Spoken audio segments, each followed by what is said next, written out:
Viewers, मैं आपकी host. जैसे कि हम जानते हैं कि जदीद दौर जो कि इतना जदीद हो चुका है, और लेकिन जदीद दौर होने के साथ साथ हमारे कुछ ऐसे भी मसाइल पैदा होते जा रहे हैं जिसको हमें पता ही नहीं होता कि किस तरह से कौन से मसले को हल किया जा सकता है। अगर हम बात करते हैं कुछ अपने मसलों की, कुछ बीमारियों की, कुछ ऐसे मसाइल की जिसका हमें प्रॉपर इलाज कुछ पता नहीं होता, जैसे कि पुराने ज़माने की बात करते हैं तो लोग जदीद तरीकों को अपनाते थे, हर्बल की तरफ जाया करते थे, चाहे वो कुछ भी हो जाए।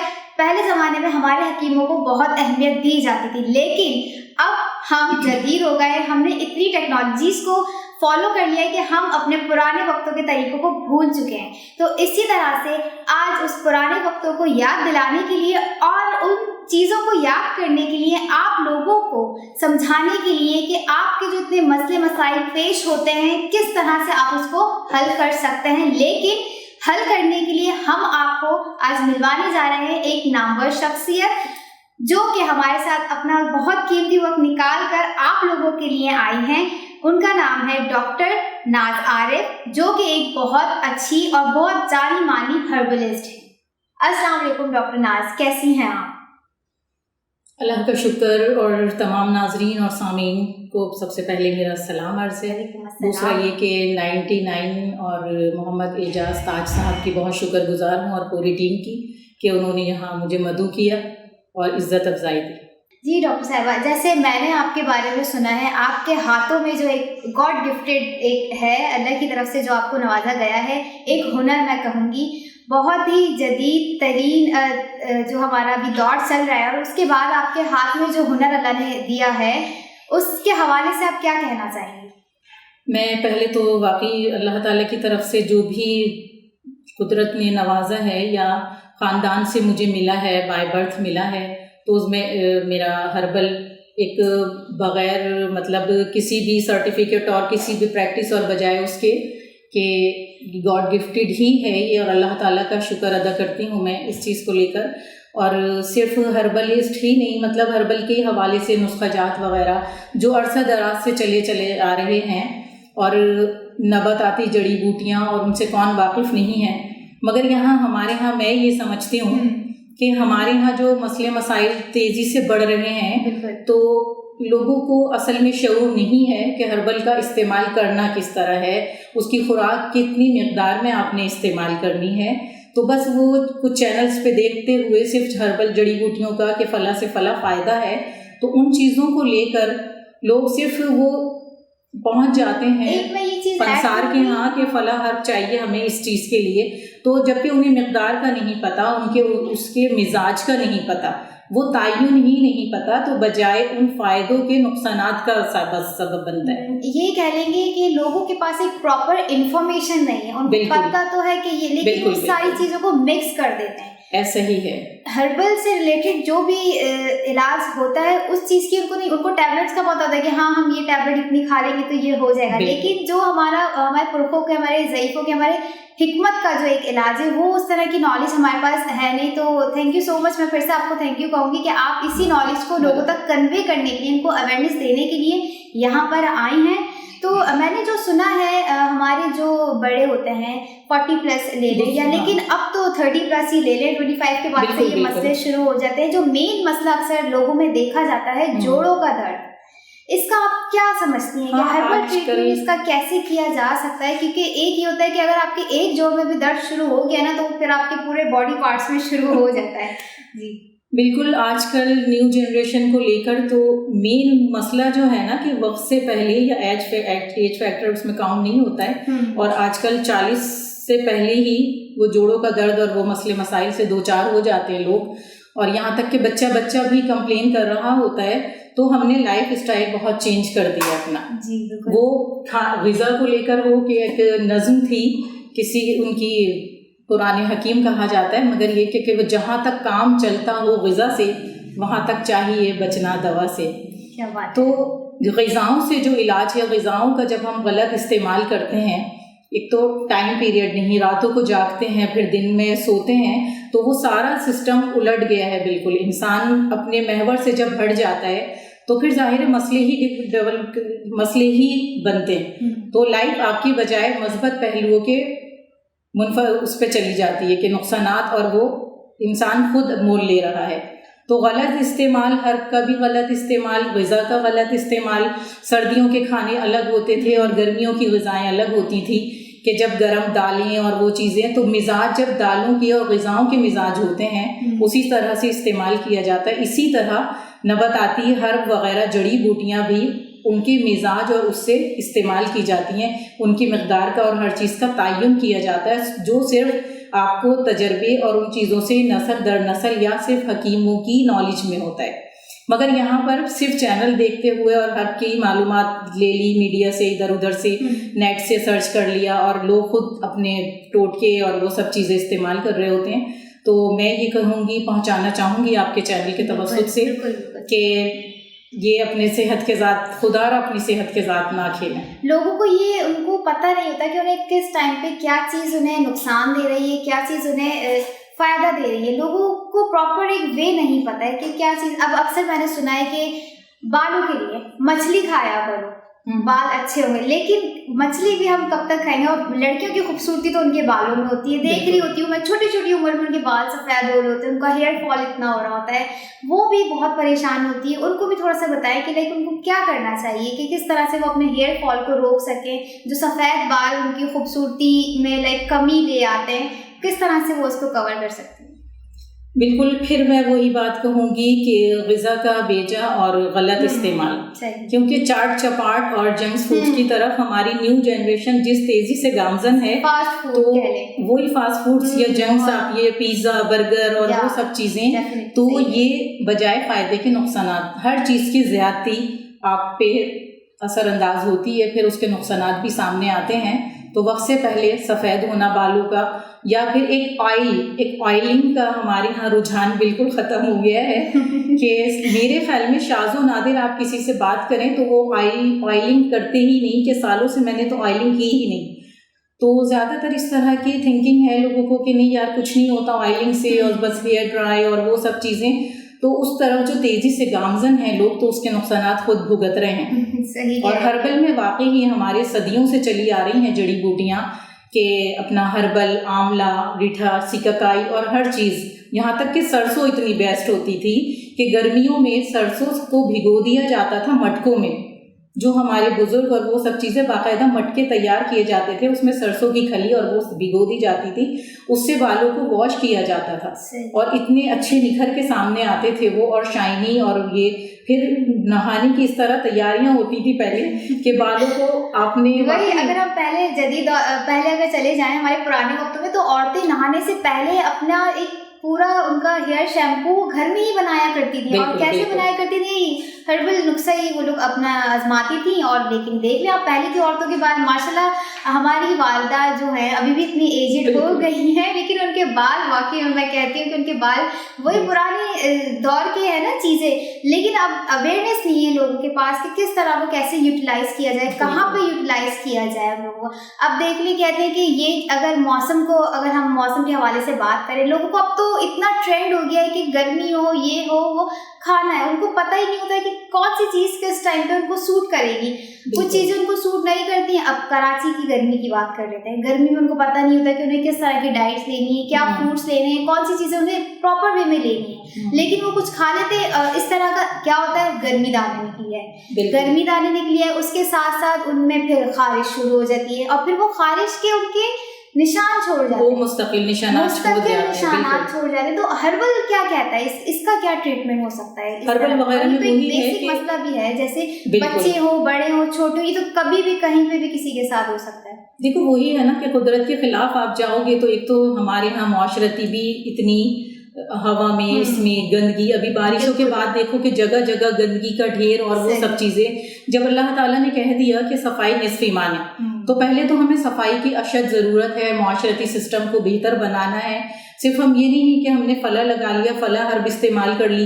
नीम के लिए कितने उससे कहा जाता है, नीम की कितनी खूबियाँ हैं, उसकी कितनी अफादियत है कि सिर्फ आप नीम घर में भी रखें या आप उसके पानी से शावर लें तो जल्दी अमराज दूर हो जाते हैं। तो प्रॉपर तरीके से अगर नीम का पेस्ट बना लिया जाए, पेस्ट बना के रख लें आप, और उसमें थोड़ा सा बेसन बना के उसको पेस्ट की शक्ल बनाकर उसे आप अप्लाई करें बॉडी पर, तो किसी सोप और किसी चीज़ की ज़रूरत नहीं होती। और ये मैं गारंटी के साथ कह सकती हूँ कि कितने ही पुराने निशानात हों स्किन पे, वो रिमूव हो जाते हैं। किसी भी तरह की एलर्जी हो वो ख़त्म हो जाती है। और खाने पीने की दवाएं ज़ाहिर है आप, मैं अगर यहाँ बैठकर बताऊँ आप इस्तेमाल करने लगो, फला से फ़ायदा है, इससे फ़ायदा है, तो वो चीज़ें फिर बाकायदा आप किसी डॉक्टर को दिखाएं, मशवरा लें और फिर हर्बल की तरफ आते हैं तो प्रॉपर मेडिसिन मेरे पास भी है, कॉन्टैक्ट नंबर आपको दे दिया जाएगा। डॉक्टर नाज़ आरिफ, मैं आपको हमेशा देख रही होती हूँ और हमेशा देखती भी हूँ, और जब भी मैंने आपको देखा है माशाल्लाह एक अलग ही लुक आपका आ रहा होता है, माशाल्लाह अच्छी भी लगती हैं आप। टीवी पे हम सब आपको देखते हैं, मैं तो खुद भी आपको फॉलो करती हूँ और अच्छा लगता है मुझे। जो जितनी नॉलेज मिलती है उस हिसाब से वो तो मैं जितना भी लर्न कर लूँ तो वो कम ही है। तो बीइंग अ वुमेन, लड़कियों का होता है कि वो ब्यूटिशियन बने, मॉडल बने, एक्ट्रेस बने, तो आपका हर्बलिस्ट बनने का कैसे ड्रीम आपको हुआ कि नहीं आपने यही प्रोफेशन जो है सिलेक्ट करना है अपने लिए? कैसे आपका इंटरेस्ट डेवलप हुआ, हम जानना चाहते हैं। बिल्कुल, ये बहुत ज़बरदस्त सवाल किए हैं आपने। ज़ाहिर है हर कोई बचपन से एक ख्वाब होते हैं कि हमने ये कुछ करना है, मगर मैंने वाकई हर्बलिस्ट और इस तरह का मेरा था नहीं कि हाँ मुझे हर्बलिस्ट बनना है या कुछ है। तो ये फैमिली बैकग्राउंड से जो चीज़ें हम हर्बल प्रोडक्ट्स और वो चीज़ें बनती थी, ऑर्डर्स वगैरह सप्लाई थी, सब थी, डाई वाई हर चीज़, मतलब मेरे पेरेंट्स ने काम किया है और ख़ानदान में दादा वगैरह और वो सब चीज़ें, तो नस्ल दर नस्ल चला आ रहा है हिकमत से। और जो इलाज ये जड़ी बूटियाँ और उससे दवाएं वगैरह पाउडर फॉर्म में हो, वो या जोड़ों के दर्द की दवा हो, अरकुनिसा वगैरह के ऑयल हो, हेयर ऑयल हो या जोड़ों के दर्द के ऑयल हो, तो वो सब फैमिली में अवेलेबल रहे या प्रोडक्ट्स को वगैरह को थोड़ा चेंज करके और बेहतरी की तरफ काम होते हुए हमारी नज़रों में रहा पैकिंग, उसके साथ हम ज़ाहिर ऐड रहे, टच में रहे, तो एक अंदर से दिलचस्पी बचपन से ज़ाहिर है हेयर स्टाइल और ये वो चीज़ें के बाल अच्छे हों, स्किन अच्छी हो, हर चीज़। तो अभी ज़ाहिर है स्किन मेरी भी स्किन, मैं सिस्टर्स बोल देती हैं यार आप रेगुलर अंडे खा रहे होते हो, हम एक अंडा खा लें, यहाँ पिंपल्स रखा है आपके, क्यों नहीं, आपको नहीं होते दाने। तो वो खैर कभी मैंने इस तरह सोचा नहीं था, मगर जब मैंने सोशल अपना ज्वाइन किया, नेट वगैरह और फेसबुक ज्वाइन की, तो यार यहाँ फजूल टाइम ज़ाया करने से बेहतर है कि कुछ किसी के फ़ायदे के लिए कुछ काम किया जाए। तो जो प्रोडक्ट्स हमारी फैमिली में और उसमें बनती हैं, तो उन सबको जब मैंने वर्क किया, बाकायदा लिखा और हर चीज़ उसके साथ मैंने काम किया, वहाँ मैंने पेज बनाए और हर्बल प्रोडक्ट्स फिर इस तरह मैं कोरियर कर से बाय कोरियर और इस तरह प्रोडक्ट्स सेल भी कर रही हूँ। और मशवरे और जो भी चीज़ें हैं उनके बारे में जो पूछता है, दूर दराज भी बैठे हुए मशवरे लेते हैं, तो उस तरह उनको जिस तरह भी गाइड कर सकती हूँ, मशवरा जो भी दे सकती हूँ हर्बल ट्रीटमेंट के हवाले से, तो ज़रूर मेरी खुशबख्ती है ये कि उन्हें शिफा होती है तो मुझे खुशी मिलती है। तो ये एक अल्लाह इनर सेटिस्फेक्शन है आपकी कि खिदमत खल्क का अगर जज्बा है तो वो आपको कुछ निखार के सामने लाता है। तो मेरे वहमो गुमान में नहीं था कि मुझे भी लोग डॉक्टर कह के बुलाएंगे या हर्बल के हवाले से मैं भी, मेरे नाम के आगे भी डॉक्टर लगेगा।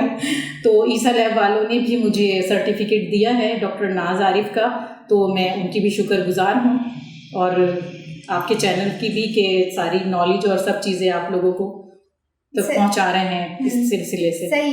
डॉक्टर नाज आरिफ, अभी आपने डिस्कस किया अबाउट स्किन। स्किन लड़कियों में एक बहुत ज़्यादा मैटर रखने वाला जो है एक चीज़ होती है, लड़कियों की ब्यूटी होती है, उनकी स्किन, उनके हेयर, एवरीथिंग। लाइक लड़कियां इसी से खूबसूरत दिख रही होती हैं, लेकिन हमारी लड़कियों में क्या होता है, हमारी जो यंग गर्ल्स होती हैं उनमें एक प्रॉब्लम आता है ऑयली स्किन।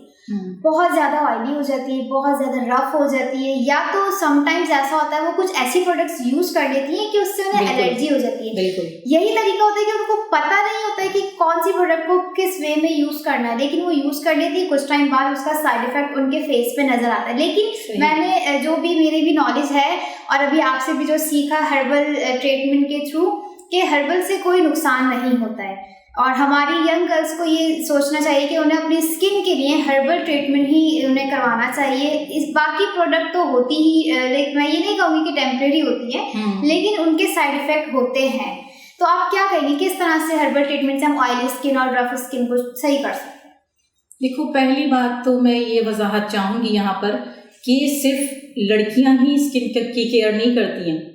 मेरे पास से जितनी प्रोडक्ट्स जाती हैं स्किन के हवाले से, वो लेडीज़ को कम जाती हैं, जेंट्स ज़्यादा इस्तेमाल कर रहे हैं। और जेंट्स इतनी पाबंदी के साथ इस्तेमाल करते हैं कि वाकई मैं सोचती हूँ कि यार जिस तरह लड़कियां चाहती हैं कि हाँ मुस्तकिल मिजाजी से, लड़कियां नहीं इस्तेमाल करती हैं। अगर वो मुस्तकिल मिजाजी से इस्तेमाल करें कोई भी ट्रीटमेंट हो, मैं ये नहीं कहती कि सिर्फ हर्बल ही इस्तेमाल करें, जिससे जहाँ फ़ायदा है जिसे वो प्रोडक्ट्स वो इस्तेमाल कर सकते हैं। मगर इस तेज़ी से वो ब्लीच फैशन और उस तरफ जा रही हैं लड़कियां, उसकी वजह से उनकी स्किन ज़्यादा डैमेज हो रही है।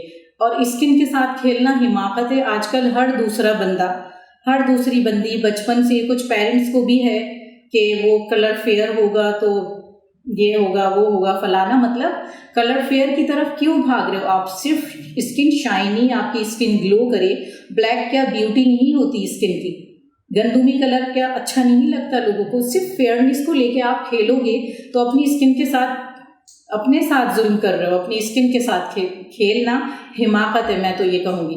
मगर यहाँ लड़के जब से, अब जो मैं कहूँगी कि सबसे पहले जो लड़के इस्तेमाल कर रहे होते हैं, तो नॉर्मली हमने बचपन से देखा है कि हमारे चचा वगैरह भी, या वो चीज़ें, तो जहाँ ज़रा से भी पिंपल्स या ऑयली स्किन वाले जो समंदरी झाग होते हैं, सबसे पहले तो वो समंदरी झाग लेकर उसको थोड़ा सा भिगो के रख देना, और वो रात में आप समंदरी झाग मसाज करके हल्का सा स्किन पे छोड़ देते हैं। जैसे नॉर्मली डे अपना नाइट क्रीम लगा के लोग छोड़ते हैं। डे और नाइट क्रीम में भी इस्तेमाल करने के बाद स्किन डैमेज हो रही है, क्योंकि आपको नहीं पता आपकी स्किन को क्या सूट करता है, और आप सिर्फ डे क्रीम नाइट क्रीम की तरफ भागते हो। आपने कोई डॉक्टर से सजेस्ट नहीं किया कि डॉक्टर ने नहीं आपको फॉर्मूला कि आपकी स्किन के हिसाब से ये क्रीम सूट करेगी। इसी तरह जब पिंपल्स, एक्नी और वो सब होती हैं, तो स्किन, हर स्किन के हिसाब से अलग ट्रीटमेंट होता है। मैं कोई भी ट्रीटमेंट यहाँ अगर बताती हूँ कि ये रेसिपी, वो ये मतलब ये आप है, इस तरह से आप पेस्ट बना के अप्लाई करो, या फेस मास्क भी मैं आपको यहाँ बता दूँ, उसका वॉशिंग के लिए बता दूँ आपको, तो हर स्किन को वो सूट नहीं करेगा। तो आप मुझसे मशवरा कर सकते हैं स्किन के हवाले से, क्या क्या चीज़ें मैं बता दूंगी। आपको लेना है तो आप तैयार भी ले सकते हैं, जो भी, मगर स्किन के साथ खेलना है। वाकई में यही तो, अब इससे आपको भी नहीं पता होगा कि लाइक सामने वाले की स्किन के साथ पहले से क्या प्रॉब्लम आ रहा है, जब तक वो आपको खुद से नहीं बताए। बिल्कुल। और रहा ये कि देखो, स्किन जब पिंपल्स, एक्नी और ये चीज़ें बढ़ जाती हैं ना, और निशानात छोड़ देते हैं स्किन पे, तो उसके लिए थोड़ा सा सब्र, तहम्मुल, हर चीज़ चाहिए होता है। जहनी डिप्रेशन का शिकार हो जाते हैं, कुछ केसेस मेरे पास आते हैं, वो इस कदर अजियतनाक होते हैं कि मैं कभी कभी वो उनके मसाइल पढ़ के बहुत परेशान हो जाती हूँ। एक केस मेरे पास आया कि वो मोहतरमा बेचारी, जाहिर है मैं नाम लेना तो नहीं चाहूँगी यहाँ पर, तो उन्होंने ये कहा कि हस्बैंड मेरे स्किन इस प्रॉब्लम से, स्किन एलर्जी, निशानात और उन सब चीज़ों से इतना परेशान हो गए हैं, अब आ गए हैं कि वो दूसरी शादी करने का कह रहे हैं। Oh my God. मैं यकीन मानूं कि मैं उस बंदी की जहनी कंडीशन समझ नहीं पा रही थी कि ये आखिर ये अब करने वाली क्या है। अपनी ज़िंदगी से बेजार थी वो बंदी, कि मैं बयान नहीं कर सकती। उसको मैंने किस तरह मुतमईन किया है, फिर वो शौहर के साथ भी नहीं, मतलब ससुराल से नहीं, वो अपने मैके आकर भाई के साथ मेरे पास आई। यही तो चीज़ें होती हैं, इसी तरह की। तो इस तरह से डिप्रेशन और वो सब चीज़ें, अगर जहनी कोई भी, मैं यहाँ शेयर करना चाहूँगी आपके चैनल के हवाले से, तो कि अगर इस तरह से कोई भी जहनी प्रॉब्लम है, उसका शिकार है कोई भी जेंट्स, कोई भी लेडीज़, हम कहीं यहाँ पर सिर्फ ख़वातीन को डिस्कस नहीं करेंगे। ख़वातीन से ज़्यादा मसले मसाइल जेंट्स के साथ हैं। वो बड़ी जहनी अजियत का शिकार होते हैं, जो उनकी बेगमात भी नहीं समझती। बस उनके वो एक सवार होती हैं डंडा लेकर के, हाँ ऐसे चलना है तो ऐसे चलना है। सबसे ज़्यादा जो मासूम मैं कहना चाहती हूँ कि मर्द है आजकल ज़माने में। ख़वातीन के हक़ में हर कोई बोलता है, मगर जो मर्द है यहाँ पर वो भी मासूम है, तो उसके मसलों को भी समझना चाहिए।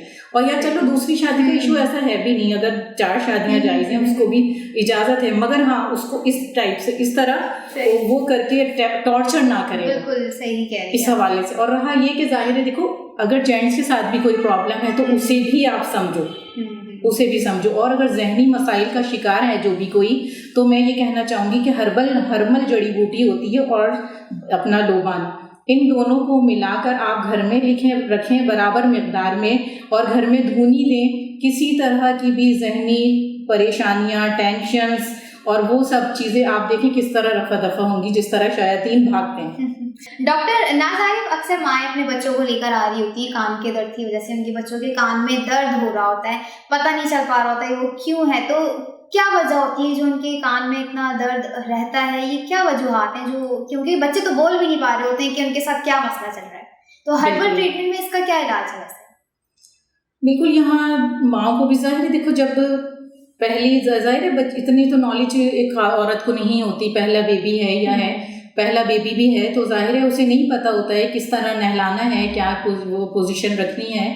तो उस वजह से स्टार्टिंग से ही बच्चों के साथ मसले डेवलप हो जाते हैं कि कभी पानी चला गया और कभी वॉश करते हुए बच्चे को टब में बिठाया है, कुछ है वो पानी से खेल रहा है किसी भी तरह। यानी मैं ये समझती हूँ कि अगर बच्चों को नहलाने से पहले, जिस तरह पुराने एक रिवाज थे ख़वातीन के कि उन्हें बाकायदा ऑयलिंग की जाती थी, उनके कान वान हर चीज़ सफाई की जाती थी कॉटन के साथ, और वो सब चीज़ें वो शायद अब ख़त्म हो गई हैं। उस तरह से जब बच्चों को आप वो करेंगे, उसको कॉटन बड के साथ ऑयलिंग के साथ वॉश कर देंगे तो पानी शाज़ो नादिर ही जाता है फिर कान में। जब ऑयलिंग से पहले ही सफाई हो जाती है तो पानी अंदर जाने का रास्ता नहीं बना पाता, ऑयलिंग की वजह से वो बाहर ही आता है। और इस तरह बच्चों के, मेरे पास भी कई अक्सर इस तरह से केसेस आते हैं कि माँ अच्छी खासी बच्ची, 6 साल की बच्ची, तो वो शदीद दर्द से चीख रही थी बच्ची कि अभी इसकी दवा चल रही है, मैं कंटिन्यू इलाज कर रही हूँ, ड्रॉप्स वगैरह भी, तो ये सोते सोते उठ गई है कि यार अभी ये बड़ी मुश्किल से इसे नींद आई थी और सोते सोते उठ गई है। तो मैंने कहा यार एक लहसुन क्लोव लेके आप उसको एक जवा लेके उसे हाफ कटिंग करके थोड़े से ऑयल में, सरसों के तेल में जला लो और ये ऑयल अपने पास सेव कर लो, ड्रॉपर में डाल लो किसी भी। नीम गरम जब भी इस्तेमाल करना है नीम गरम डाल लो। उसके बाद वो इस कदर मुतमईन थी कि यार उससे ऐसा दर्द गया है कि इसने दोबारा कंप्लेन नहीं की। मैंने कहा मगर ये नहीं सोचना कि ये दर्द चला गया, डॉक्टर को जरूर दिखाओ, क्योंकि कान की प्रॉपर सफाई होगी, अंदर फंगस बैठ जाता है जिसकी वजह से बार बार ये मसले मसाइल होते हैं। नॉर्मली जाहिर है फंगस हो गया, अब आप बाहर से ऑयलिंग भी कर रहे हो, हर चीज़ें हर्बल भी कर रहे हो, इलाज दवाएं भी दे रहे हो बच्चे को, मगर वो जब तक सफाई नहीं होगी तो वो मसले बच्चे रहेंगे। और बच्चा अगर छोटा बच्चा है तो वो तो बता भी नहीं सकता है, सिर्फ वो रोएगा और माँ भी परेशान होगी, माँ ही नहीं पूरी फैमिली परेशान हो जाती है फिर। जी नाज़रीन, यहाँ हमारे प्रोग्राम का वक्त ख़त्म हुआ जाता है। अपनी मेहमान डॉक्टर नाज आरिफ के साथ मैं आपसे लेना चाहूँगी इजाज़त। दुआ में याद रखिए, खुश रहिए, अल्लाह हाफ़िज़।